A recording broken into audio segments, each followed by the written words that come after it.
over 300 villages in Tamil Nadu and southern Andhra Pradesh, the Mahabharata is celebrated as a unique festival. The festival is variously called as the Agni Hotsava, Mahabharata Vasanta Vira, or the Spring Mahabharata Festival, or the Draupadi Amman Teemidi Vira, or the Firewalk Festival of Draupadi Amman, or sometimes just as Padigalam, or the battlefield, referring to the spectacular climactic moment of the festival. During the heydays of the Pallava rule, there seems to have been state patronage for these festivals. There are copper plate inscriptions mentioning the gift of both land and money for the reading of Bharatam or the Mahabharata as it's known in Tamil. Currently, each family in the village contributes money for the festival, and the total money collected for the conduct of the festivals can vary between 30 lakh of rupees to 1.5 crores, depending upon the affluence of the festival village. This festival is also unique because it's probably the longest running independent theatre festival in the world, being performed for over 1,000 years. மகாபாரதம்ங்கிறது இந்திய கலாச்சாரத்தில்ங்கிற சொல்கிற போது தமிழ் கலாச்சாரத்தில் பெரிய பங்கு வகிக்குது. வாழ்க்கையை பற்றி புரிஞ்சுக்கிறதுக்கு, நம்முடைய ஆளுமை, நம்முடைய பர்சனாலிட்டி டெவலப்மெண்ட் பண்ணுறதுக்கு, நம்ம சந்தர்ப்பங்களில் எப்படி நடந்து கொள்ள போகிறோம் அப்படிங்கிறத ஒரு நல்ல புரிந்து கொள்ளலுக்கு மகாபாரதம் பயன்படுது. இதை இந்த 10 நாள் கூத்தில் பார்த்தீங்கன்னாக்க உங்களுக்கு தெரியும். இந்த ஃபெஸ்டிவலை கூட ஏதோ நாடகம் நடக்குது, இதை ஜனங்கள் பார்க்குறாங்க போகிறாங்க அப்படின்னு படல் அவங்க. The first question which arises is that when returns from agriculture have been declining for the past few decades, why do farmers spend such huge amounts of money in the conduct of these festivals? The answer given anonymously was deceptively simple. The festival was conducted to promote Samarasam or peace and harmony in the villages. The Mahabharata at its core is finally a narrative of a fratricidal war between cousins for kingship, in which there are finally no real winners. The narrative of this calamitous war being used to promote harmony and peace in the villages begs one to ask the question as to how the Mahabharata was seen in these villages. Mahabharata கூத்து கிராமத்தில் அவங்களுடைய இதற்காக செய்கிறாங்க. திருவிழாவை அவங்க பிரார்த்தனை, கிராமம் நல்லா இருக்கணும் அப்படின்றதுக்காக செய்கிறாங்க. ஆனால் மகாபாரதத்தினுடைய கூத்து எதை சொல்லுதுன்னாக்கா ஆசை. இந்த மண் ஆசை இருக்குது பாரு, இந்த மண் ஆசையினால் வரக்கூடிய விளைவுகள் என்ன அப்படின்றத பற்றி தான். ரெண்டாவது பொறாமை. இந்த பொறாமை கொண்டா அதனால் என்ன விளைவுகள் ஏற்படும், இதை பற்றி சொல்கிறது தான் Mahabharatam. He said that Mannasai, Pennasai or Ponnasai, meaning that all conflicts at the core hinged on 3 kinds of desire: the desire for land, the desire for women, or for gold. Conflict resolution seems to be at the core of the festival, and in all festivals you can see the resentments of past conflicts between communities or even conflicts between the organizers themselves flaring up. A lot of these conflicts would be resolved during the course of the festival itself, while some would be deferred to raise their head again in the next festival. These festivals are celebrated over a period of 10 days to 120 days, with the Mahabharata festival at Vellore being the longest, which is celebrated over 4 months. All the festivals culminate with the crowning of Dharmaraja or Yudhishthira, the eldest of the Pandavas, as the king. But paradoxically, in most villages, Dharmaraja is never taken out in procession out of the temple. Only the idols of Draupadi and the other 4 Pandavas are taken out in procession every day of the festival. பல விஷயங்கள் இந்த மகாபாரத காவியத்தில் இருக்குது. தர்மருடைய சிலையை வெளியே கொண்டு வர மாட்டாங்க. ஏன்னா இந்த கலியுகத்தினுடைய கொடுமையெல்லாம் நான் பார்க்க மாட்டேன் அப்படின்னு தன்னுடைய பேரன் பரீட்சித்துக்கு பட்டம் கட்டிட்டு சொர்க்கத்துக்கு கிளம்பிடுறாரு. அவர் கலியுகம் கொடுமையை பார்க்கக்கூடாதுன்னு. அதனால் இப்போ கலியுகத்தில் அவரை ஏன் வெளியே கொண்டு வரணும்? அதனால் தர்மராஜா சிலையை வெளியே கொண்டு வர மாட்டாங்க. இப்படி 199 பங்கு இருக்குது.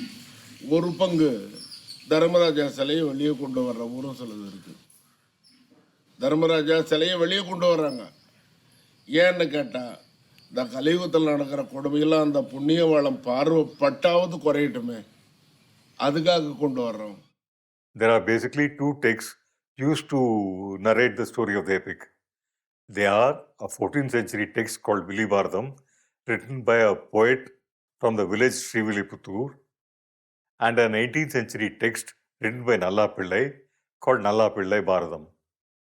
Nalla Pillai Bharatam is a portmanteau text including all the previous renderings of the Mahabharata in Tamil with the entire Vilibharatam incorporated. In a later session, the textual tradition of the Mahabharata in Tamil will be elaborated in greater detail. Professional singer storytellers and professional theatre groups or Kuthu groups are hired by the villagers to sing and narrate the Mahabharata and to enact the theatre. But the rituals in these festivals are performed by the villagers themselves. A pair of singer storytellers would inaugurate the festival. The singer would sing a song in an Tamil unfamiliar to contemporary speakers of Tamil. The storyteller will explain the song and ground it in the values of contemporary times. இந்த கூத்து கதை சொல்ல வராரு. அவங்க வந்து பெரும்பாலும் என்ன செய்வாங்க அப்படின்னு வந்து பார்த்தீங்கன்னா, வில்லிபுத்தூரார் பாரதம் இருக்கு. வில்லிபுத்தூரார் பாரதத்தை கையில் வச்சுக்குவாங்க. 2 பேர் கதை சொல்கிறவங்களா இருப்பாங்க பெரும்பாலும். அவங்கள பெரும்பான்மையான சமயங்களில் வில்லிசை கலைஞர்கள்னு இங்கே வந்து அழைக்கிறாங்க. ஆனால் அவங்க வில்லுப்பாட்டுக்கும் அவங்களுக்கும் பெரும்பாலும் சம்பந்தம் இருக்கிறது இல்லை. அவங்க பெரும்பாலும் என்ன சொல்கிறாங்கன்னா, கதை சொல்லக்கூடியவங்களா இருக்கிறாங்க. கதை சொல்கிறது வில்லிபுத்தூரார் பாரதத்துலேருந்து கதை சொல்கிறவர் ஒருத்தர், ஒரு ஹார்மோனியம் பெட்டி வச்சுட்டு இன்னொருத்தர் அப்படின்னு 2 பேர் வந்து இருப்பாங்க. இவர் கதை சொல்கிறவர் வந்து என்ன செய்வார் அப்படின்னு பார்த்தீங்கன்னா, அவருக்கு சகல விதமான லிபர்ட்டிஸும் உண்டு. அவருக்கு மகாபாரதம் முழுமையும், வில்லிபுத்தூரார் பாரதம் முழுமையும் நல்லா கண்டிப்பாக தெரிஞ்சிருக்கணுங்கிறது அவசியம். அவர் வந்து ரொம்ப ஃப்ரீயாக பேசுவார். இந்த கூட இருக்கிறவர் இருக்கிறாரு, அவருடைய அக்கம்பனிஸ்டாக வர்றவர் இது ஹார்மோனியம் வாசிக்கிறவர், அவர் வந்து என்ன செய்ய மாட்டார் அப்படின்னு வந்து பார்த்தீங்கன்னா, டெக்ஸ்ட்லேருந்து விலக மாட்டார். அதாவது இவர் வந்து ஃப்ரீ ஃபார்ம் அப்படின்னு ஃப்ரீயாக இவர் வந்து பேசுவார். அந்த குறிப்பிட்ட இடங்களில் நிறுத்துவார். நிறுத்தின உடனே இப்போ விராடபருவம் அன்னைக்கு சொல்ல ஆரம்பிக்கிறாங்க அப்படின்னா, விராடபருவத்தினுடைய சில இன்ட்ரொடக்ஷன் இதெல்லாம் இவர் வந்து சொல்லி கதையை வந்து தினசரி வாழ்க்கையோடு சம்மந்தப்படுத்தி அவர் சொல்லுவார். இவர் அதில் இருக்கக்கூடிய முக்கியமான பகுதிகள் இருக்க செய்யுள் பகுதிகள், அந்த செய்யுள் பகுதிகளை பாடுவார். அந்த பாடுகின்ற முறை, அதிலேருந்து அந்த பண்ணு என்ன பண்ணு அதில் போட்டிருக்கோ, அது விருத்தமா தருவா, அது பாட்டா, அதை அப்படியே தான் இவர் பாடணுமே தவிர இவர் வந்து அதுலேருந்து என்ன செய்ய முடியாது, அதில் லிபர்ட்டிஸ் எடுத்துக்க முடியாது. இப்போ கதை சொல்பவர் நல்ல எஜுகேட்டடாக இருக்கணும் அப்படிங்கிறதும், ஏகப்பட்ட விஷயங்கள் தெரிஞ்சிருக்கணுங்கிறதும் அவசியம். அதாவது ஏகப்பட்ட விஷயங்கள் அப்படின்னு வந்து பார்த்திங்கன்னா, மகாபாரதம் மட்டும் இல்லை, திருக்குறள் தெரிஞ்சிருக்கணும், இலக்கியம் தெரிஞ்சிருக்கணும், சினிமா தெரிஞ்சிருக்கணும், கான்டெம்பரரி லைஃப், வில்லேஜ் லைஃப் தெரிஞ்சிருக்கணும். இது எல்லாம் சேர்த்து தான் அவர் வந்து ஒரு கதையை சொல்ல முடியும்.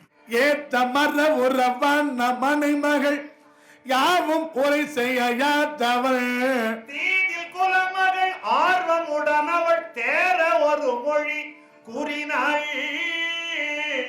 ஆதி அனுமனோடு உவமயன் அடல் வலியுடைய அண்மையால் மோதியிட இருள் யாம சரிதனை முளையுக உடல் கிளுமே.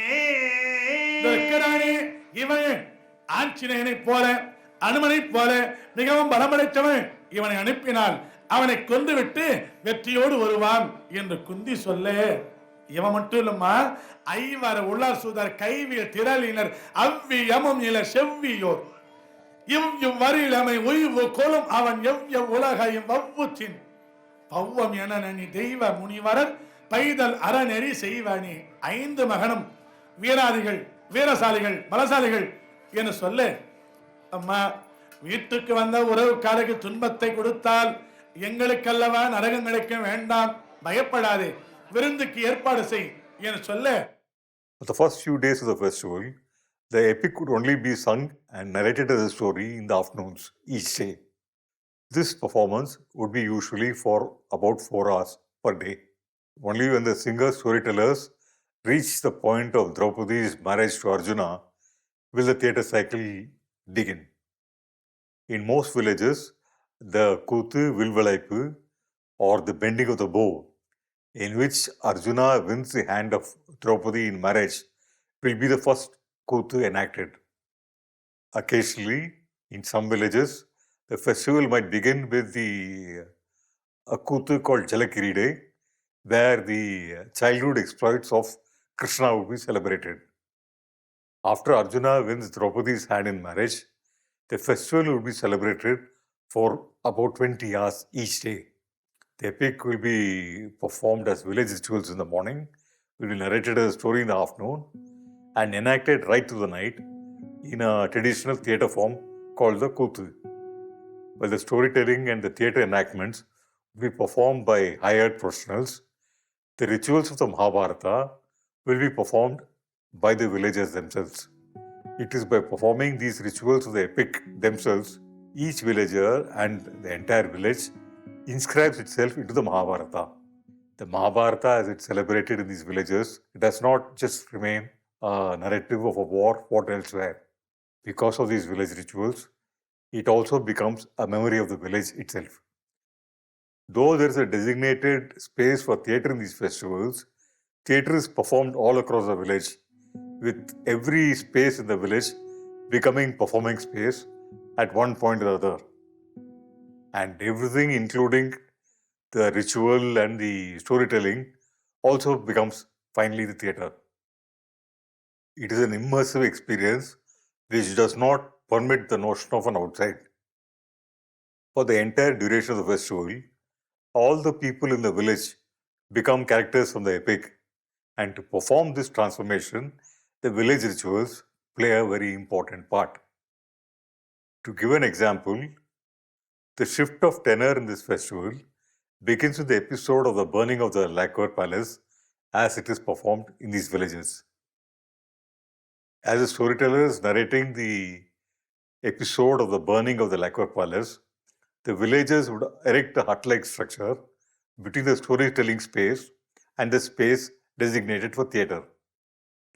In the epic, when Dharmaraja or Yudhishthira asks for the rightful share of the kingdom from his fraternal cousin Duryodhana, he deceitfully promises to give them their share of the kingdom and asks Dharmaraja and the Pandavas with their mother Kunti to stay in a palace that he had built for them till the kingdom could be partitioned. Duryodhana has built the palace with highly combustible materials and intends to burn the Pandavas with their mother Kunti to death while they are asleep. To ensure their death, Duryodhana has also sent 6 assassins to complete the job. Bhima comes to know of the plot and escapes carrying his 4 brothers and his mother on his shoulders, leaving the 6 assassins to die in their stead. பாண்டவர்களை கொல்வதற்காக செய்தானே துரியோதனன் அரக்கு மாளிகை, அந்த அரக்கு மாளிகையில அக்கினி மூலையிலே இருக்கிற அட்டையால செய்யப்பட்ட தூண், அந்த தூணு தட்டினால் கீழே சாயும், வட்டமான பலகை இருக்கும் என்று கனகாச்சாரி சொல்ல, வீடு கட்டிய ஆச்சாரி பீமசேனன் அந்த சில அழகான தூணை கீழே தட்டி வட்டமான பலகை எடுத்து வைத்துவிட்டு சுரங்கப்பாதைக்குள்ளே ஓடுகின்றான். 7 மைல் பூமிக்கு கீழேயே சுரங்கப்பாதை அமைத்திருக்கிறான் இந்த Achari கனகாச்சாரி.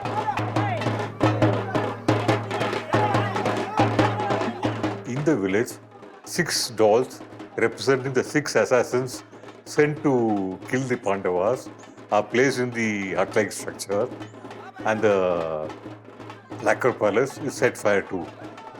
An idol of Bhima is carried around this burning structure, and the nature and duration of the festival changes dramatically from this point onwards.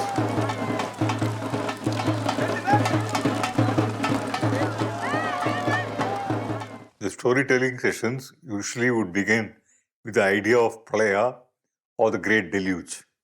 நீடாடி உலகத்தே மறையினாலொடி ஐந்தன்று நிலை நிற்கவே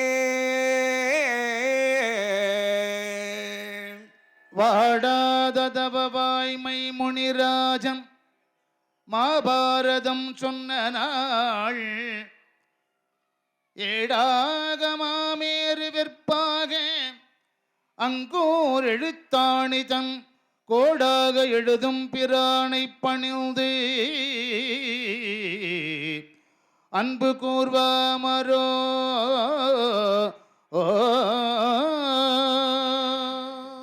ராமாயணத்திலே ஆழிசூழ் உலகம்னார், மகாபாரதத்திலே நீடாழி உலகம் என்றார். ஆழி அப்படின்னா சமுத்திரம். என்றைக்காயிருந்தாலும் இந்த பூமிக்கு அழிவு என்று ஒன்று வறுமையானால் தண்ணீரால தான் இந்த பூமிக்கு அழிவு உண்டாகுமா? ஏன்னா நிலத்தை காட்டில அதிகமானது நீர், நீரை காட்டில அதிகமானது நெருப்பு, நெருப்பை காட்டில அதிகமானது காற்று, காற்றை காட்டில அதிகமானது ஆகாசம். அப்ப பூமியோட அதிகமா இருக்கிறது எது? தண்ணீர். அந்த தண்ணீரால தான் இந்த பூமிக்கு அழிவு என்று ஒன்று வந்தால் வரணுமா? அப்படி நீரினாலே இந்த உலகத்துக்கு அழிவு வந்தாலும் கூட ரிக்கி எதிர் சாமம் அதர்வனம் என்று சொல்லக்கூடிய 4 வேதங்களும் அழியாதான். இந்த 4 வேதங்கள் எப்படி அழியாமல் இருக்கிறதோ அதுபோல இந்த பாரதமும் அழியாமல் இருக்க வேண்டும் என்று 5ஆம் வேதமாக இந்த பாரதத்தை வைத்தார்கள். Eternal recurrence is an idea embedded deeply in different systems of thought in Indian traditions, both of the theist or the atheist schools. The world is reborn afresh after each deluge into the Satya Yuga, where everyone leads virtuous lives. This is followed by Treta Yuga, where adharma first makes its presence felt. Dwapara Yuga, when the great war was fought, follows, where the values of the previous 2 epochs of time start disappearing. Dwapara Yuga leads to Kali Yuga, in which we live, where there is an almost near eclipse of all that was known as Dharma. Every time the world recovers from another deluge, another Vyasa would be born to organize all the knowledge of the world into the 4 Vedas. Brahma would again ask him to compose a Mahabharata, and the great war would be fought again. A popular saying these festivals says that the Mahabharata is reenacted so that Draupadi can hear her story again. Draupadi is seen as a representative of all the people unjustly affected by war. Draupadi here is also doubled. She is both the queen of the Pandavas and is also the primary audience for this festival. No performance can begin without her presence. In all the storytelling sessions, the village rituals, and the theatre enactments, the idols of Draupadi and the 4 Pandavas would be given pride of place. Only then can the performance begin. In one Kuthu where Draupadi has to be abused in wild language, the Kattekar or the Sutradhar will draw a circle around the actor playing Draupadi and say, "Mother, we are just poor actors enacting your story so that you can listen to it again. Please forgive us and take care of us like you took care of the Pandavas in the forest in their Vanavasam." Only after this will the actor step back into his role and abuse Draupadi in the filthiest of languages. அன்னையப்பான் jolly இல்ல அன்பரை காத்தருள் வாய்ந்த அன்னையப்பான்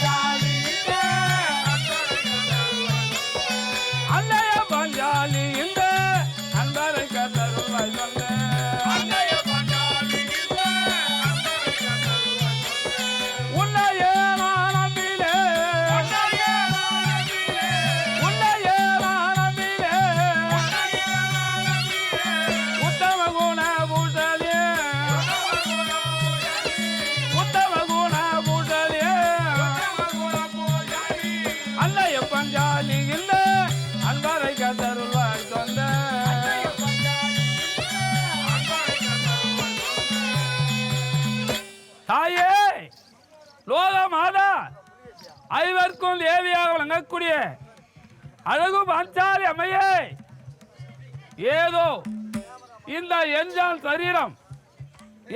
சரீரத்திலே John குஸ்திக்காக John வயிற்றுக்காக மூதாதிகள்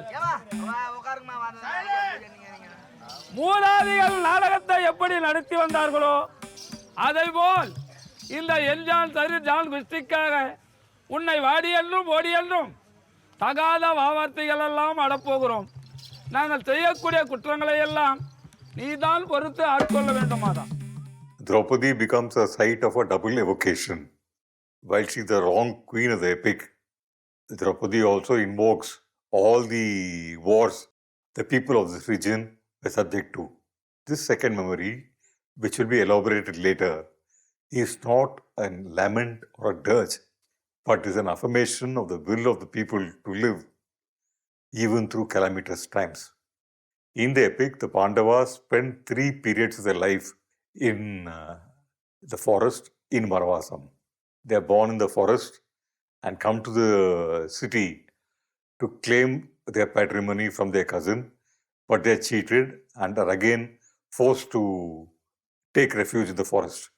They return again only to lose their kingdom to their devious cousins and begin their longer stay in the forest. In their 3 Vanavasams, or stay in the forest, they listen to the stories of many kings whose lives mirror their own predicaments. In the festival villages, due to the duration of the performances, the entire village lives in Vanavasam or in the forests of their own mind to listen to the stories that the Pandavas listen to in their own stay in the forest. The beginning of the theatre cycle happens in the Dharmaraja Draupadi Amman temple with the Kuthu actors singing an invocation song to Draupadi and walking towards the theatrical enactment space. அன்னைய பாஞ்சாலி இந்த அன்பாரை கதருள்வாய் சொந்த அன்னைய பாஞ்சாலி இந்த அன்பாரை கதருள்வாய் சொந்த அன்னைய பாஞ்சாலி இந்த அன்பாரை கதருள்வாய் சொந்த அன்னைய பாஞ்சாலி இந்த அன்பாரை கதருள்வாய் சொந்த உன்னையே நான் நம்பினேன் உன்னையே நான் நம்பினேன் உத்தம குண பூஜனி உத்தம குண பூஜனி உத்தம குண பூஜனி உத்தம குண பூஜனி. In between, they would circumambulate all the places where the rituals would be performed, thus inscribing the village into the Mahabharata that they are performing. Every day, another ritual would be performed between the storytelling space and the theatrical enactment space.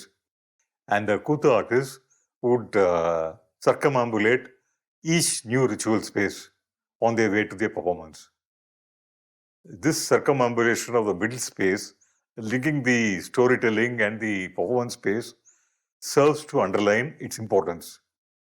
This is one way where the village inscribes itself into the epic, and the Mahabharata, as it's celebrated in these villages, achieves its duality. On stage, the actors would begin their performance by singing 6 invocation songs, one to Krishna, to Durga, to Murugan, to Ganesha, and the 6th would be to the guardian deity of the village which they are performing in. This again underscores the importance of the festival village and this one way where the village inscribes itself into the epic performance. The invocation song to Draupadi is important in its own way as it addresses Draupadi reborn in Senji. The narrative of Draupadi being reborn in Senji and the Pallava origin of this festival will be the subject of a later session. No one currently among the audience could narrate this story of Draupadi's birth at Senji, and the few storytellers who narrated this story said that it was from a book called Draupadi Mahatmyam, or The Greatness of Draupadi, a book which none of the storytellers personally had themselves seen. But every day, the Kuthu artists would begin their performance with this invocation song to Draupadi, who was born in Senji. So, why was Draupadi born in Senji, and how did that become a memory of a region? Is a question which will be addressed in a later module. அதாவது முதல்ல எங்கேயுமே கோயிலே கிடையாது. பாரத கோயில்னு சொல்லிட்டு எதுவும் கிடையாது. இந்த பாஞ்சால தேசம் இருக்கு இல்லையா, அங்கேருந்து முதல்ல மண்ணை எடுத்தாந்து நம்ம அவதாரமான பூமியிலேருந்து மண்ணை எடுத்தாந்து செஞ்சியில் ஒருத்தர் முதல்ல கோயில் கட்டிருக்கிறார். கோயில் கட்டி அங்கே பிரதிஷ்டை பண்ணி அம்மனை வழிபாடு பண்ணி திரௌபதி அம்மன் அங்கே தான் முதல்ல பிரதிஷ்டை பண்ணதே. பாரத கோயில் செஞ்சியில் தான். அங்கேருந்து தான் அங்கே இப்போ கூட கோயில் யாருன்னா புதுசாக கட்டினாங்கன்னா அது செஞ்சியில் போய் மண் எடுத்தாந்து தான் புது கோயிலே கட்டுவாங்க. அதுலேயும் தமிழ்நாட்டில் தான் அதிகமாக வந்து பாரத கோயிலே. ஆனால் மகாபாரதம் நடந்தது வடக்க. ராமாயணமும் மகாபாரதம் ரெண்டும் வடக்க தான். ஆனால் தமிழ்நாட்டு மக்கள் அந்த மகாபாரத்தையும் ராமாயணத்தையும் ரெண்டு கண்ணாக பார்க்குறாங்க. ஏன்னா நல்ல நல்ல விஷயம்லாம் வருது இல்லையா. அதனால் இந்த செஞ்சியில் வந்து முதல்ல கோயில் கட்டினாங்க ஃபஸ்ட்டு முதல்ல. அதனால் செஞ்சி பதியாளன்னு பாட்டே பாடிருக்கிறார். வீரப்பஞ்சாரி நம்பினேன் உன்னை நம்பினேன் பஞ்சவரை காத்ததை போலம்மானே ஏனம்மானே பஞ்சவரை காத்ததை போலம்மானே ஏனம்மானே இந்த பாலர்களை காத்திடுவாயம்மானே ஏனம்மானே தாயே வீரப்பஞ்சாரி நம்பினேன் உன்னை நம்பினேன். The popularity of the Mahabharata festivals seems to be increasing, and newer temples of Dharmaraja, Draupadi Amman are being built each year. It is a belief that the new temple, if it had to be authentic, had to have a little sand from the temple tank at Melecheri in Senji in its foundation. This has made the temple tank in Melecheri almost devoid of any sand. When we went to interview the main priest at Melecheri, he was almost prepared to throw us out, mistaking us to be one of the people who had come to steal sand from the temple tank. The camera in our hands saved the day, and we did a long interview with him, which will be part of a later session dealing with Draupadi and Senji.